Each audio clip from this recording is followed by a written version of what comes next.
பண்ண போகிறது. சரி, கோல்டு ஸ்டார்ட்டு. திங்கக்கிழமை காலையிலே கோல்டு ஸ்டார்ட்டு. வெயிட்லாம் பண்ணுறதில்ல. ஆக்சுவலாக என்னென்னா, வண்டி ஸ்டார்ட் பண்ணிவிட்டு ஒரு 30 செகண்டாவது நான் ஐடலாக வச்சு இது பண்ணணும், த்ராட்டில் கொடுக்கணும் லைட்டாக. வண்டி பழசாயிடுச்சு. எத்தனை வருஷம், நான் 2017 வாங்கினேன் இந்த வண்டி. 2017னா இப்போது 8 இயர்ஸ் ஆகிடுச்சு. நம்ம 8 இயர்ஸ். 2017 ஃபெப்ரவரி அந்த டைமில் வாங்கியிருந்தேன். ஜான்வரியில் வாங்கியிருந்தேன். பொங்கலுக்கு வாங்கியிருந்தோம். கரெக்ட், பொங்கலுக்கு வாங்கினோம். இப்போ ஆல்மோஸ்ட் 8 இயர் ஆகிடுச்சு. வண்டியில் வந்து சில பல பிரச்சனைகள் இருக்குது. ரொம்ப லாங்லாம் போனதில்லை, கொஞ்சம் கொஞ்சம் லாங் போயிருக்கேன். லைக் இந்த சேலம் டு மூணார், கன்னியாகுமரி, பெங்களூர், இந்த மாதிரி தான் போயிருக்கேன். குட்டி குட்டி தூரம் தான், பெரிய லாங்லாம் போனதில்லை இந்த வண்டி வச்சுட்டு நான்.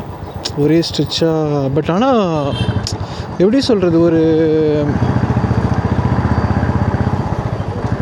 அட்டு ஸ்ட்ரிச்சாக வந்து ஒரு 600-700 போயிருக்கேன். அதுக்கு மேலே நான் போனதில்லை. ஐ மீன் அட்டு ஸ்ட்ரிச்னால் 1 டேயில். த நெக்ஸ்ட் டே வந்து மறுபடியும் ஒரு 50 கிலோமீட்டர்ஸ் அந்த மாதிரி ஊர் சுற்றி பார்ப்போம் இல்லையா, 50 to 100. மறுபடியும் ரிட்டன் ட்ரிப் ஒரு 700 அந்த மாதிரி போயிருக்கோம். இந்த லவ் பண்ணும்போதும் நிறைய தடவை போயிருக்கோம், நானும் என் ஒய்ஃபும். சேலம்லேருந்து ஊட்டி, கொடைக்கானல், மூணார், கேரளா. ஆனால் அது பெரிய லாங்குன்னு சொல்லிக்க முடியாதுல்ல. ஏன்னா இப்போல்லாம் லாங் போகிறவங்க எல்லாருமே தமிழ்நாட்டிலேருந்து ஹிமாலயாஸ் போகிறாங்க. ஹிமாலயாஸுங்கிற லே லடாக் போகிறாங்க. அவங்க முன்னாடி நம்ம லாங்குன்னு சொன்னால் லாங்கு கசிங் ஆகிரும்.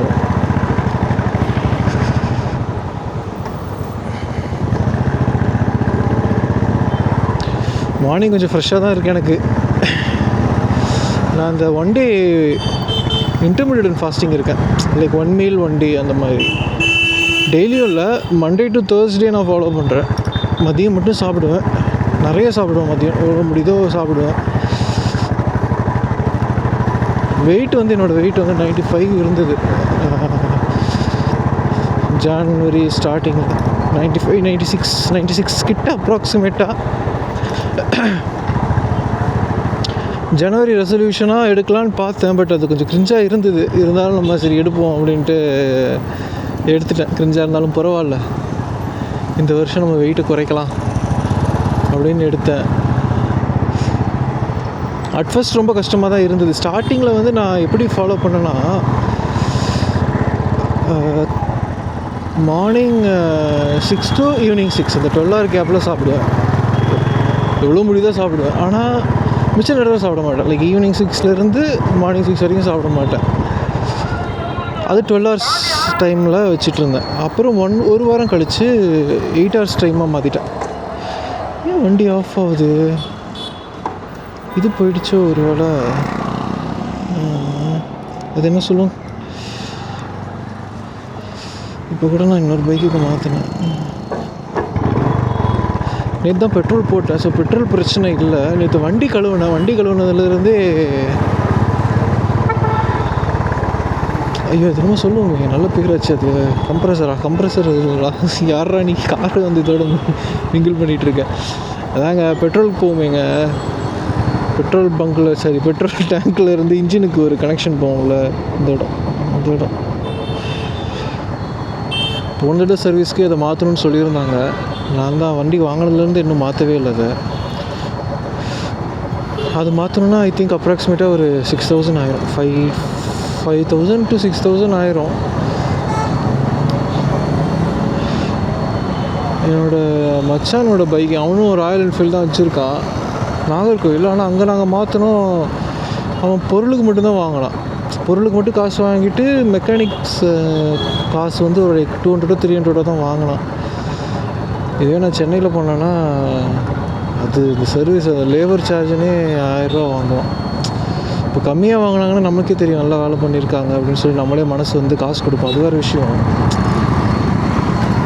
லேபர் சார்ஜுன்னு ஷோரூமில் கொள்ளையடிக்கிறான்னு தான் நம்ம ப்ரைவேட்டாக வந்து விடுறோம் லோக்கலில் இருக்க மெக்கானிக்ஸ்கிட்ட. ஆனால் அவனுங்களுமே வந்து ரீசனபிளான லேபர் சார்ஜ் கேட்க மாட்டேங்கிறாங்க, ரொம்ப எக்ஸ்ட்ரீமாக போய் கேட்குறாங்க. என் வீட்டு பக்கத்தில் ஒரு கராஜ் இருக்குது, அங்கே நான் விட்டேன் ஒரு தடவை. சரி இங்கே கம்மியாக இருக்கும் அப்படின்ட்டு ஒரு ஜென்ரல் சர்வீஸ் தான் விட்டேன். அதுக்கே எனக்கு வந்து 7,000 கொண்டு வந்து நிறுத்தலாம். எதுவுமே இப்போ மாற்றலாம், புதுசாக எந்த பார்ட்ஸ் எதுவுமே போடல. அந்த கராஜில் விட்டுட்டு வந்ததுக்கப்புறம் அதுக்கப்புறம் தான் எனக்கு அந்த செல்ஃப் ஸ்டார்ட் பிரச்சனை வர ஆரம்பிச்சிது. அதுக்கு முன்னாடி வந்து செல்ஃப் ஸ்டார்ட் ஆகாது, அது பேட்ரினால ஆகாமல் இருக்கும். ஆனால் பேட்ரி மாற்றினதுக்கப்புறம் எனக்கு சரியாக போயிடுச்சு. ஆனால் இந்த கராஜில் விட்டதுலேருந்து எனக்கு மொத்தமாக போயிடுச்சு. போய் அவன்கிட்ட கேட்டால் அது இன்ஜினுக்குள்ளே மாற்றணும், லைக் ஏதோ ஒரு காயில் ஏதோ சர்க்கிளாக ஒரு பார்ட் இருக்குது, அது மாற்றணும். அதை மாற்றணும்னா இன்ஜின் கழட்டி தான் மாற்றணும். அது ஒரு 5,000 ஆயிரும் அப்படின்னா 5,000 பாட்டுக்கு மட்டும்தான் சொல்கிறான். அதுக்கப்புறம் அவன் சர்வீஸ் சார்ஜு அதெல்லாம் போட்டு 8,000 கொண்டு வந்து நிறுத்திடுவான். ஏன்னா ஷோரூமில் காசு பத்தில் தானடா வாங்கிட்டு வந்து விடுறேன், நீங்களே இப்படி பண்ணுறீங்களேடா ஆகிடுச்சு. இப்போ நான் அடுத்த தடவை நான் வண்டி சர்வீஸ் விட்டேன்னா இன்னும் சின்ன கடையை பார்த்தா நான் போய் விடுவேன். சின்ன கடையில் வந்து ரொம்ப சின்ன சர்வீஸ்லாம் அந்த நார்மல் மெக்கானிக்லாம் நிறைய பேர் கொஞ்சம் நியாயமாக நடந்துக்கிறாங்க. இவனுக்கு அந்த கராஜுன்ற பேரில் வச்சுட்டு சில டைம் ஷோரூமோட அதிக காசு வாங்குறானுங்க. அதுதான் வந்து தாங்கிக்க முடியல. சம்பாதிக்கணும் தான், சர்வீஸ் சார்ஜ் கொடுக்கணும் தான், அவனுக்கான லேபர் காசு இருக்கணும் தான், அது தப்பு இல்லை. ஆனால் நமக்கே தெரியும் இல்லையா, ஒரு இதுக்கு எதுக்குடா இவ்வளோ சர்வீஸ் சார்ஜு. ஒரு சும்மா இப்போ கிளச்சை மாற்றிருப்பான், கிளச்சை மாற்றினதுக்கு அவன் வந்து 600 700 வந்து லேபர் சார்ஜுன்னு போட்டிருப்பானுங்க. அது பார்க்கும்போது எனக்கு அந்த கிளச்சை மாற்றுறது எவ்வளோ நேரம் ஆகிருப்போகுது, ஒரு 1/2 மணி நேரம் வேலை இருக்குமா? அதுக்கு அவன் என்ன எஃபர்ட் போட்டிருக்க போகிறான், அதுக்கு அவ்வளோ லேபர் சார்ஜ். அது வந்து இது எல்லா ஊர்லேயும் நடக்கிறதில்ல, பெரிய பெரிய சிட்டிஸில் நடக்குது. நம்ம தமிழ்நாடுனா சென்னையில் அப்படி நடக்குது. எங்கள் ஊரில் கொஞ்சம் ரீசனபிளாக தான் இருக்கும். சேலமில் என் ஒய்ஃப் ஊர் வந்து நாகர்கோவில், அங்கே வந்து இன்னும் ரீசனபிளாக இருக்கும். நம்ம வீட்டுக்கு ஆப்போசிட்லேயே ஒரு குட்டி கராஜ் ஒன்று இருக்குது. கராஜில் பட்டறை அவங்ககிட்ட கொடுத்தோம்னா அவன் இன்னும் கம்மி விலைக்கு வாங்குவான். இது மாதிரி சின்ன பிரேக் டைட் பண்ணுறது, வேறு ஒரு வேலை நடந்துச்சு, இந்த ஆயில் சேஞ்ச் பண்ணுறதுக்கெலாம் அவன் காசே வாங்கலை என்கிட்ட. இதெல்லாம் வேலை இல்லைங்க, இதுக்குங்க காசு அப்படின்னு சொன்னேன். நான் தான் அப்புறம் கொடுத்துட்டு வந்தேன். இதுக்கெல்லாம் என்னங்க இது காசு வாங்கினாங்கன்னு சொல்கிறதும் தப்பு தான், ஏன்னா அவன் வாங்கணும். ஆனால் அது ஒரு ரீசனபிளாக வாங்கலாம். அங்கே ஒரு வேலை செஞ்சுருக்கான், வேலைக்கேற்ற காசு வாங்கலாம். நம்ம தான் வந்து மல்டிநேஷ்னல் கம்பெனியில் உட்காந்துக்கிட்டு செய்கிற வேலைக்கு கம்மியாக காசு வாங்கிட்டு இருக்கோம். நம்மளும் ஏமாளிகள் தான், எல்லோரும் ஏமாளிகள் தான். என்னமோ சொல்லிட்டு வந்துட்டு இருந்தேன், இன்டர்மிட்டன்ட் ஃபாஸ்டிங் பற்றி பேசிகிட்டு இருந்தேன். எங்கெங்கேயோ போயிட்டேன். அதான் அந்த இன்டர்மிட்டன்ட் ஃபாஸ்டிங் வந்து நான் அதுக்கப்புறம் 12 hours பண்ணிகிட்டு இருந்தேன். அதுக்கப்புறம் நான் 8 hours மாறினேன்.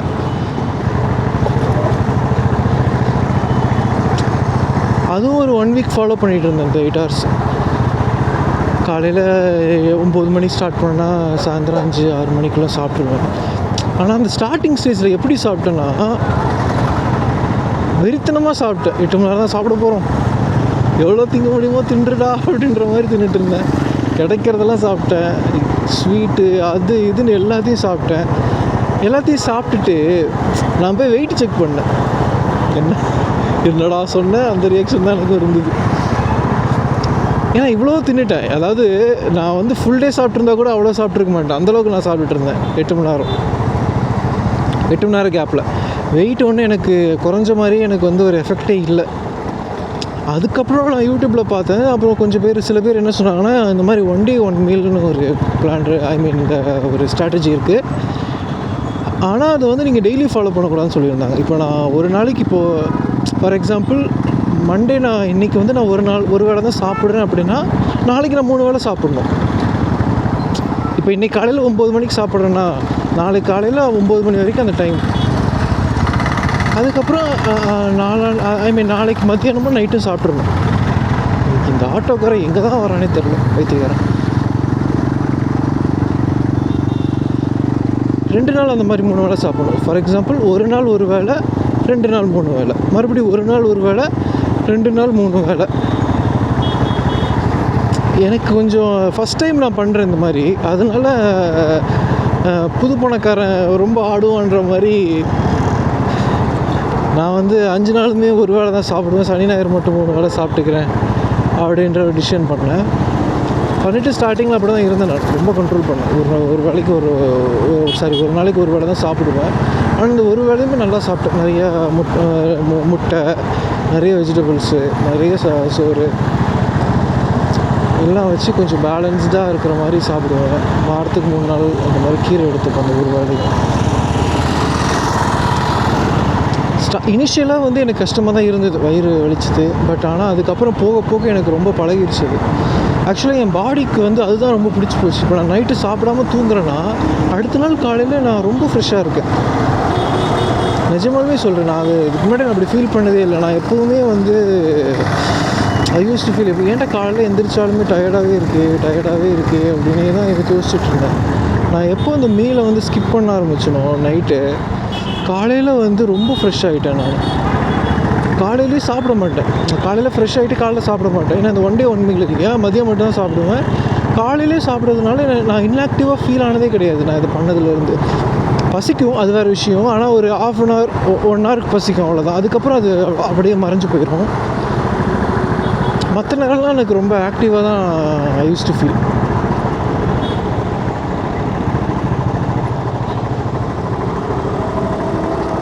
அப்புறம் சாட்டர்டே சண்டே எவ்வளோ வேணாலும் சாப்பிடுவேன், என்ன வேணாலும் சாப்பிடுவேன். இந்த மதியம் ஒரு வேளை சாப்பிட்றேன் இல்லையா, அது நான் சாப்பிட்டு அதுக்கப்புறம் நான் அந்த சாப்பாட்டுக்கு அப்புறம் ஸ்வீட் சாப்பிடுவேன், ஸ்நாக்ஸ் சாப்பிடுவேன், முறுக்கு ஏதோ ஒன்று. லைக் ஒரு 2 to 3 hours விண்டோன்னு வச்சுக்கோங்களேன். அந்த 3 hours எவ்வளோ முடியுதோ நான் சாப்பிட்டுட்டு அவ்வளோதான். அதுக்கப்புறம் அந்த டே ஓவர். அதுக்கப்புறம் நான் சாப்பிடவே மாட்டேன். ஃப்ரைடே வந்து நைட்டு கண்டிப்பாக ஜங்க் ஃபுட் ஏதாவது எடுத்துப்பேன். இப்போ ஃப்ரைட் ரைஸ் வாங்குறது 65 வாங்கி சாப்பிடுவேன். சாட்டர்டே சண்டே மேக்ஸிமம் நான் ஜங்க் ஃபுட் அவாய்ட் பண்ணிடுவேன். வீட்டில் இருக்கிறதே தான் 3 வேளையும் சாப்பிடுவேன். இன்கேஸ் வீட்டில் செய்யலை இல்லை முடியலை அப்படின்ற பட்சத்தில் ஹோட்டல் போய் சாப்பிடுவோம். ஹோட்டல் மட்டும் போய் சாப்பிட்டுட்டேன்னா அவ்வளோதான். ஹோட்டல் மட்டும் போயிட்டேன் அவ்வளோதான், முடிஞ்சிருச்சு. ரெஸ்டாரண்ட் போயிட்டேன்னா தகிட தான். ஏதோ 10 வருஷத்துக்கு திங்காத மாதிரி போட்டு பிரித்து மேய்ஞ்சிட்ருப்பேன். அது இட்லியில் குழம்பு ஊற்றி பிசைஞ்சு அடிங்கடா அந்த மாதிரி தின்னுட்டுருப்பேன். ஆக்சுவலாக அந்த ஒன் டே ஒன் மீல் பண்ணதுலேருந்து இப்போது என்னோடய வெயிட் வந்து லைக் 90.76 அந்த ரேஞ்சில் ஆகிடுச்சு. நான் ஸ்டார்ட் பண்ணும்போது 95.6 இருந்தேன். ஆல்மோஸ்ட் 1 monthக்கு மேலே ஆகிடுச்சு. ஒரு 3 to 4 kgs குறைஞ்சிருச்சு. அதுவுமே வந்து ஒரு இன் அண்ட் அவுட்டாக அந்த மாதிரி தான் இருக்குது. இந்த 2 நாளில் வந்து நான் நிறைய சாப்பிட்றேன்னு சொன்னேன் இல்லையா, அதை கம்மி பண்ணிட்டா கூட எனக்கு இன்னும் கொஞ்சம் கம்மினா ஜங்காக இல்லாமல். இந்த சாட்டர்டே சண்டே வந்து நான் பொட்டேட்டோ சிப்ஸு, நேந்திரம் சிப்ஸ் அது இதுன்னு எல்லாத்தையும் தும்பேன். அதையும் கம்மி பண்ணிட்டேன்னா மேபி இன்னும் கொஞ்சம் ஹெல்த்தி ஆகிடுவேன். ஸோ ஓகே, நான் ஆஃபீஸ் ரீச் ஆகிட்டேன். மீட் யூ இந்த ஈவினிங் கைஸ். இந்த காய்ஸ் சொல்கிறத நான் ஸ்டாப் பண்ணணும். பட் ஈவினிங் பார்க்குறேன். பாய்.